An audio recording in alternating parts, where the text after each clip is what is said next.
Bonsoir à tous, bienvenue à ce journal, en voici les titres. Contre la délinquance et la criminalité digitale, l'Agence des systèmes d'information et du numérique renforce les acteurs des services digitaux officiels de nos départements. La veille se décentralise. Sécurité dans les territoires maritimes ouest-africains, le Bénin, le Togo, le Niger et le Nigeria se donnent la main. Nous suivrons l'un des patrouilleurs de l'OP Safe Domain. C'est le nom de code de la patrouille commune. À l'étranger, les États-Unis ont retiré leur dernière base au Niger. En Somalie, on manifeste contre les Chebabs en écho à un attentat au Royaume-Uni. Et Luned Morgan devient la première femme à diriger le pays de Galles. Bienvenue à toutes et à tous. Montée en puissance de la veille des acteurs des systèmes d'information des services publics de nos départements. C'est le pari pris par l'Agence des systèmes d'information et du numérique du Bénin face aux actes émergents de délinquance et de criminalité électronique. William Aguiar, Simon Vian. L'Agence des systèmes d'information et du numérique, dans sa veille permanente contre les cybermenaces, les responsables de la sécurité des systèmes d'information répondant de la CIN dans les structures déconcentrées de l'État sont ici pour évaluer les progrès réalisés dans leurs structures, mais aussi d'apprendre davantage des nouvelles tendances en matière de cybercriminalité pour une lutte plus efficace. Cette conférence servira de plateforme pour partager les meilleures pratiques afin de renforcer les capacités et la résilience, coordonner les efforts pour promouvoir la collaboration entre les différentes entités et la CIN en matière de cybersécurité, échanger des informations sur les menaces et les vulnérabilités potentielles afin d'améliorer la détection précoce des attaques cybernétiques et renforcer la posture de sécurité collective. Cette rencontre inaugure une nouvelle ère dans la lutte contre les cybermenaces. La CIN à la manœuvre est appuyée par Awarino, une filiale du groupe Data Protect spécialisée dans la sensibilisation et la formation en cybersécurité. L'idée, c'était de présenter, entre autres, une problématique assez prononcée dans le marché de la cybersécurité et qui est la pénurie des ressources humaines et quelles sont les solutions de upskilling, de montée en compétences et de reskilling, de reconversion professionnelle pour créer un vivier de talents pour alimenter le marché et avoir plus de disponibilité en termes de talent en cybersécurité. Cette conférence des responsables de la sécurité des systèmes d'information est une première. Elle va désormais se tenir 2 fois l'an pour une meilleure évaluation du niveau de prévention du Bénin contre les cybermenaces. On reste avec William Aguiar qui nous emmène sur les eaux maritimes du Bénin dans une patrouille commune Niger-Togo, Nigeria-Bénin. Une opération pour sécuriser leur espace maritime. Nos reporters, donc William Aguiar et Thibozo, ont suivi l'un des patrouilleurs déployés pour l'OP Safe Domain. C'est le nom de code de cette patrouille commune. En voici une séquence. L'opération Safe Domain 3 est ainsi lancée depuis les eaux territoriales du Bénin. Une opération de patrouille maritime conclue entre le Nigeria, le Togo, le Niger et le Bénin. En mer, des patrouilleurs et dans les airs, des appareils de surveillance. Le tout coordonné d'ici. Bienvenue dans la salle des opérations du Centre maritime multinational de coordination de la zone E de la CEDEAO. Le centre se charge essentiellement de la coordination des activités de patrouille maritime. Alors, comment ça se passe? Les pays membres de la zone E, le Bénin, le Niger, le Nigeria et le Togo, mettent les moyens flottants et aériens à disposition du centre qui organise des patrouilles conjointes dans le cadre de la sécurisation et de la sûreté maritime. Pour rappel, il y a quelques années, la piraterie dans les eaux béninoises et dans nos espaces maritimes a vraiment fait un pic. Et les chefs d'État se sont réunis pour faire une lutte commune. Une lutte commune contre la piraterie maritime, mais aussi contre les vols en mer, la pêche non déclarée et non réglementée, ainsi que les trafics d'armes, de drogue et d'êtres humains. Depuis 2018 que le centre a été mis en route, le long des 104 764 mètres carrés environ sous sa surveillance permanente, connaît une relative accalmie en matière de piraterie. Mais il fait face à un autre défi. Le défi que nous avons n'est plus forcément la piraterie, puisqu'on a essayé de repousser cette menace. Actuellement, c'est la pêche illicite dans nos eaux qui constitue maintenant le défi pour nos pays. Et le centre se met aux côtés des pays pour combattre ce fléau. Et c'est le défi de cette opération SAF Domaine 3 de la zone E de la CEDEAO. La sécurisation de l'économie bleue en dépend. J'invite toutes les unités engagées dans l'opération à faire preuve de professionnalisme afin de faire de cette troisième édition un succès éclatant. Après 3 mois de planification présentielle et virtuelle, nous voici à la phase active de l'opération. Elle démarre par une patrouille conjointe de 5 à 7 jours pour enfin donner le relais aux unités des pays engagés dans cette lutte contre la délinquance et le banditisme maritime. Croisade contre les violences et le harcèlement en milieu professionnel. On retrouve les acteurs de l'Organisation internationale du travail dans ce combat. Il est question de développer le syndicalisme féminin sur le genre, les VBG, entendez, les violences basées sur le genre, et la Convention 190 de l'OIT. 16 pays de la sous-région sont mobilisés à Cotonou à cet effet. Ghislaine Adimi, Juanita Akpa-Yonide et Donatien Falola pour les Échos. Des thématiques qui font l'objet du présent. Les violences et le harcèlement à l'égard des femmes sont monnaie courante. Le phénomène prend une ampleur inquiétante dans les milieux de travail. Les organisations et institutions nationales et internationales à divers niveaux se donnent la main pour plus d'efficacité dans la lutte contre le fléau. Le présent séminaire régional sur le genre, les VBG et la Convention 190 de l'Organisation internationale du travail se veut être un creuset de promotion du syndicalisme féminin pour une meilleure défense des droits de la femme en milieu du travail. Il porte sur le thème « Femmes, syndicats et nouveaux contrats sociaux en Afrique ». En tenant compte que la mission des organisations syndicales est la défense et la promotion des droits des travailleurs, le choix de ce thème est de grande pertinence. Dans ce sens, intégrer dans l'agenda des priorités syndicales la lutte contre la violence basée sur le genre et le harcèlement est crucial. Ce séminaire s'inscrit dans le cadre des activités du programme de la coopération belge au développement pour le travail décent.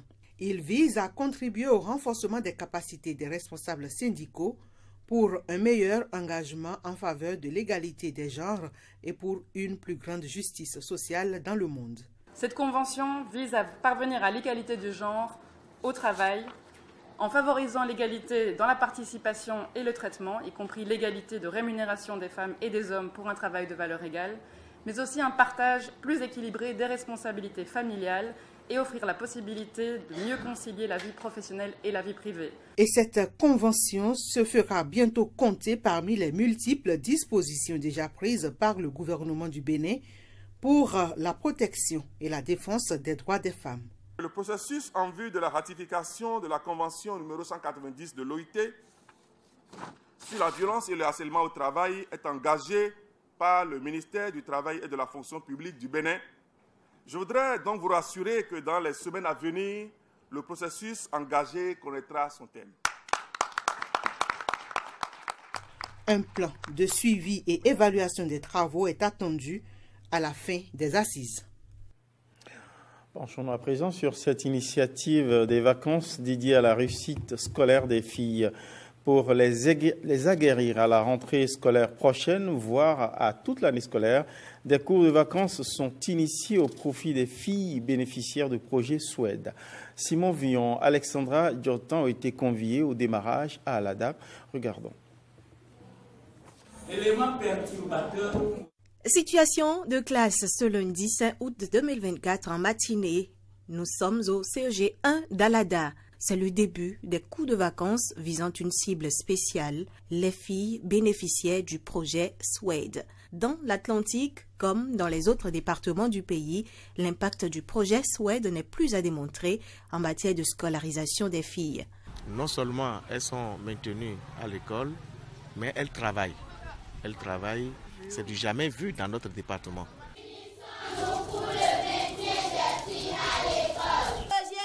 L'heure est au constat du démarrage effectif des cours de vacances. Quand on dit qu'il y a un examen dans les meilleurs, on doit retrouver les filles de Suède, vrai ou vrai? Les filles de Suède doivent être les meilleures parce que vous êtes soutenus.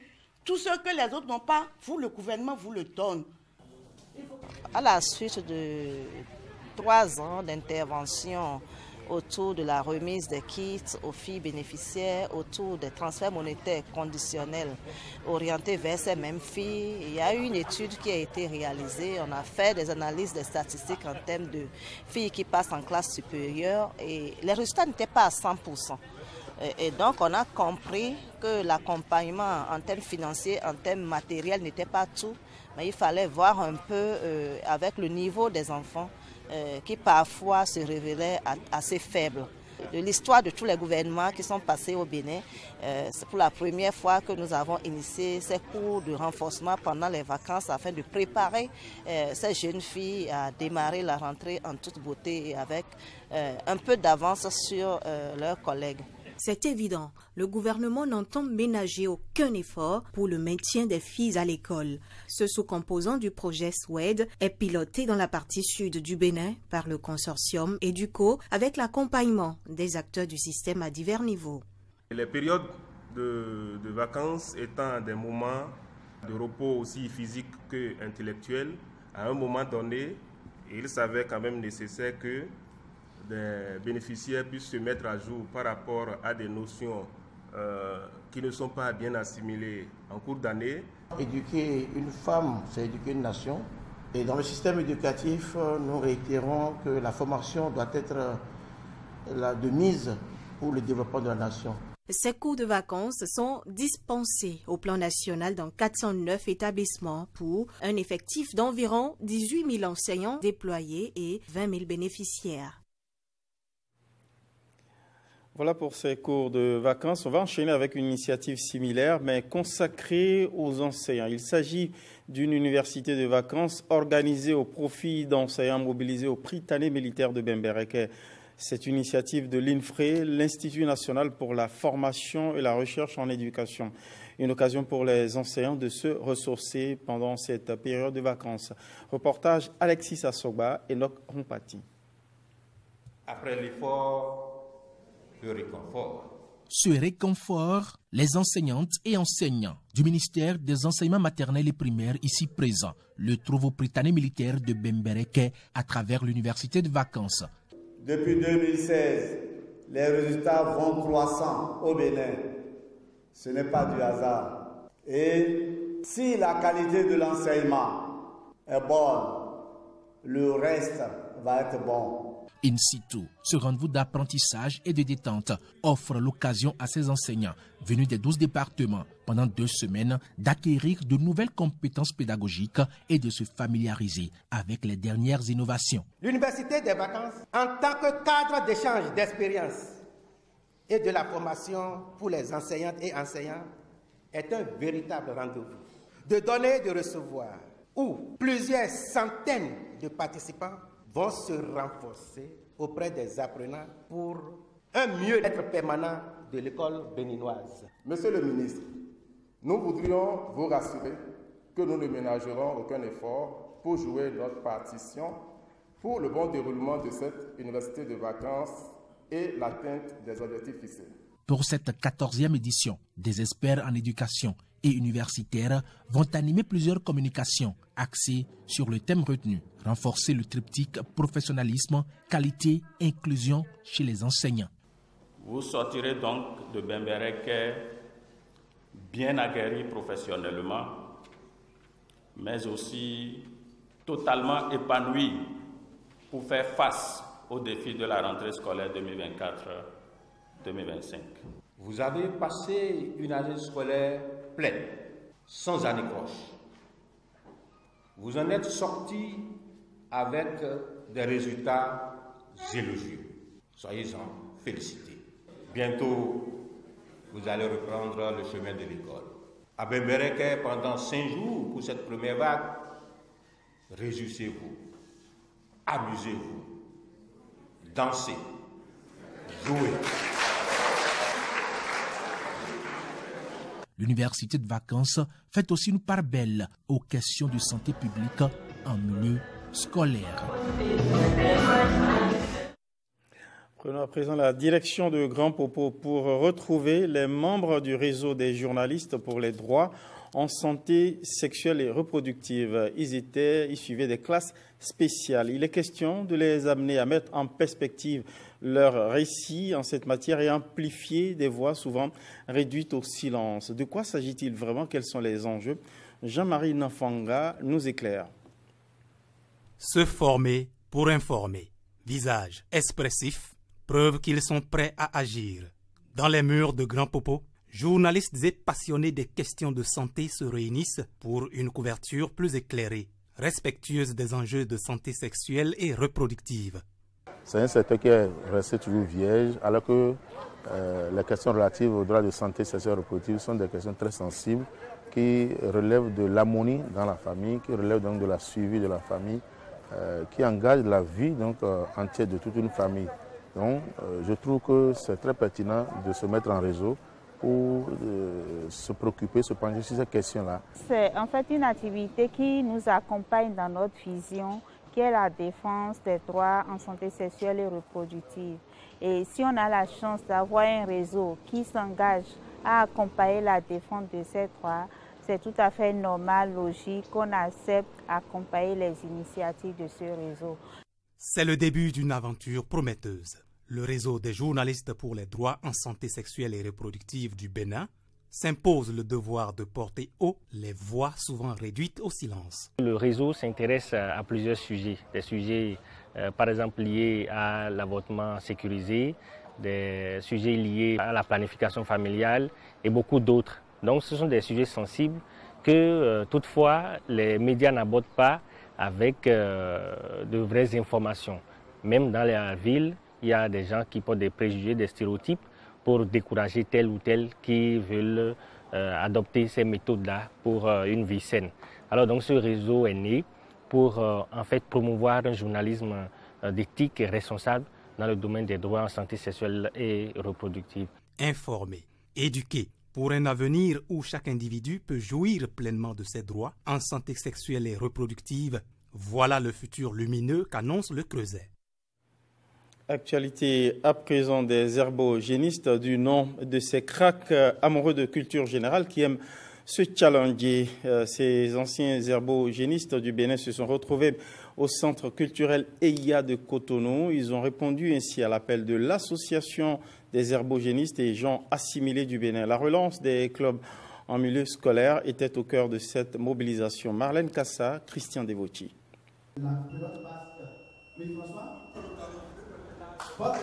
Ils ont été joueurs de génie en herbe, en langage soutenu. Ils sont des anciens herbogénistes, des férus de la culture générale du Bénin. Malgré leur âge, c'est avec enthousiasme qu'ils mettent encore leur esprit à l'épreuve. Les jeunes d'aujourd'hui, pour eux, c'est le TikTok. Vous savez, quand on parle de TikTok, ce n'est pas ce que nous voulons comme culture. Un jeune qui se donne à la culture générale, qui, à la fin de son cursus scolaire ou bien universitaire, n'a pas un emploi, à cause d'une connaissance de culture générale, peut avoir accès à un emploi, à un genre de débauché. C'est une clé pour avoir accès vraiment à une vie sociale meilleure. Mon souhait ardent ce matin, après que ces jeunes joueurs aient eu à me distinguer, c'est que vraiment on puisse faire encore quelque chose pour que tous ces rendez-vous culturels-là puissent revenir dans le programme et à aider les jeunes à passer des vacances assez saines. Génie en herbe est une compétition pédagogique qui a vu le jour au Canada après son entrée en Afrique francophone dans les années 80. Le jeu a révélé le Bénin et quelques-unes de ses pépites au plan international. Il est temps de relancer les clubs de génie en herbe. Ce qu'on ne montre pas n'existe pas. L'image parle plus que les mots. Donc, Génie en herbe, retour soit sur l'ORTB, soit sur Canal 3, peu importe, une chaîne avec une audience nationale pour mettre en compétition les différents clubs.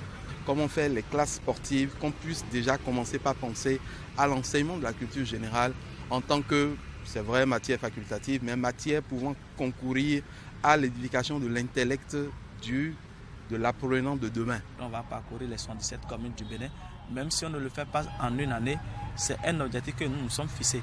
Chaque commune doit avoir son club et dans chaque club, nous aurons des équipes au niveau de chaque arrondissement. Ce serait bien structuré. C'est une première édition qui semble réussie vu les stratégies proposées pour la relance des clubs de génie en herbe scolaire.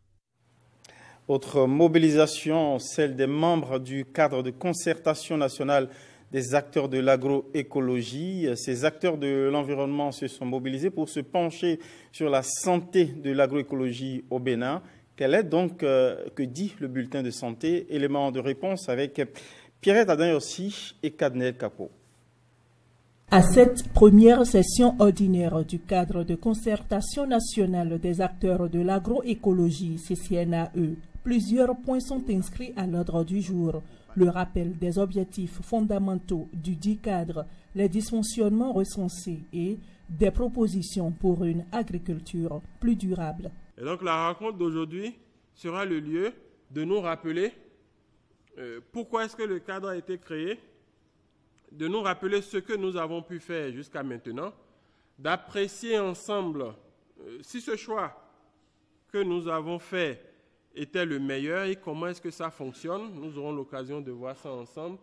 Et puis surtout, ça sera l'occasion de se projeter pour les années à venir, mais c'est aussi de voir pour le temps qui nous reste, pour l'année 2024, quelles sont les grandes priorités, quels sont les grands chantiers qui nous restent encore à aborder.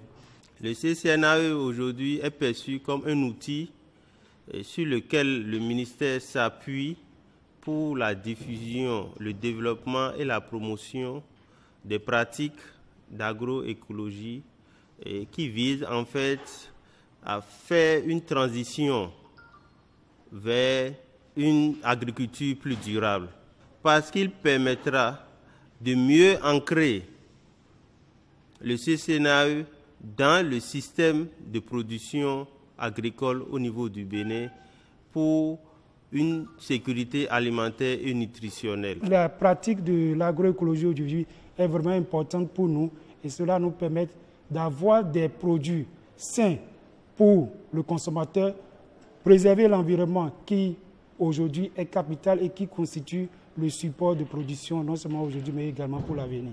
À ce rendez-vous de 48 heures, des responsables d'organismes, d'associations et de projets de promotion de l'agroécologie auront à formuler des recommandations, à établir les bases d'une transition agroécologique réussie et à chercher des solutions durables aux enjeux de la sécurité alimentaire et au changement climatique.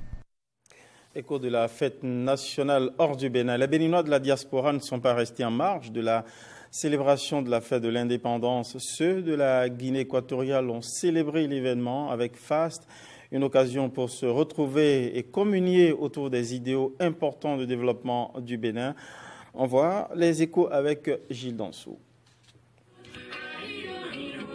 Plusieurs tableaux artistiques et culturels pour célébrer ici à Malabo, en Guinée équatoriale, le 64e anniversaire du Bénin à l'indépendance. Un rendez-vous historique qui révèle le savoir-faire du peuple béninois, quand bien même loin de la terre natale. Tout ceci sous le signe de la fraternité et des retrouvailles. Moment de fierté nationale. Notre pays offre de nombreuses opportunités d'investissement dans les secteurs variés tels que l'agriculture, les technologies de l'information, le tourisme, les infrastructures. Nous devons continuer à attirer des investissements étrangers et encourager les partenariats économiques pour stimuler notre croissance. Une initiative qui vient sceller davantage les liens de bonne coopération et d'amitié entre le Bénin et la Guinée équatoriale. Une invite en sorte à la réflexion sur le développement du Bénin, un développement en pleine expansion. La célébration de l'indépendance du Bénin est un moment de réflexion, de fierté nationale sur l'histoire et le progrès du pays. C'est l'occasion de rendre hommage aux luttes pour la liberté, est de célébrer les réussites depuis l'indépendance. C'est aussi un moment pour se projeter vers l'avenir en continuant à bâtir sur les acquis tout en faisant face aux défis futurs. C'est une opportunité de célébrer nos réalisations collectives avec de détermination. Continuons ensemble à construire un Bénin toujours plus fort et uni. Une célébration qui rappelle l'attachement des Béninois de l'extérieur aux initiatives de développement entreprises depuis quelques années dans leur pays.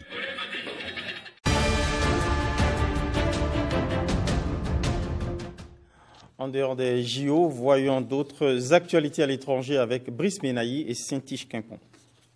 L'armée américaine a fermé lundi sa dernière base au Niger à Agadez, conformément aux exigences du régime militaire au pouvoir. Après le départ de près de 800 soldats début juillet à la base de Niamey, il ne restait dans le pays que quelques 200 éléments américains.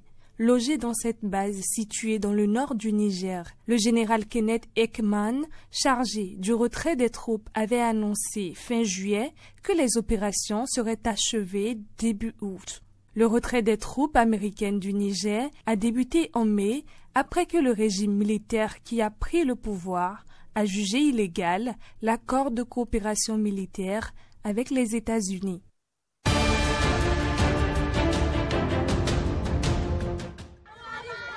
Lundi dernier, des centaines de Somaliens ont manifesté à l'appel du gouvernement contre les rebelles Chebab sur la plage de Mogadiscio.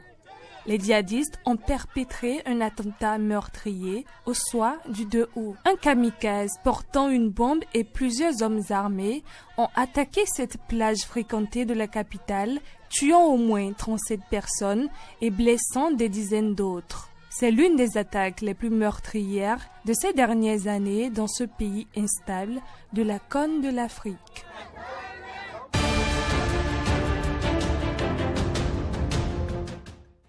Jane Bryant.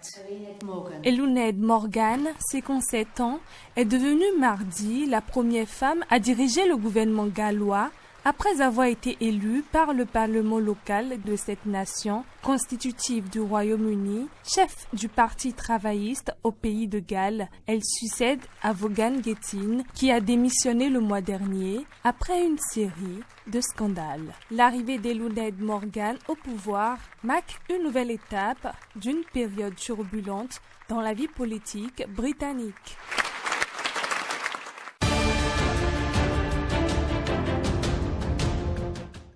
Merci pour votre fidélité. Merci à toutes les équipes. Bonsoir chez vous.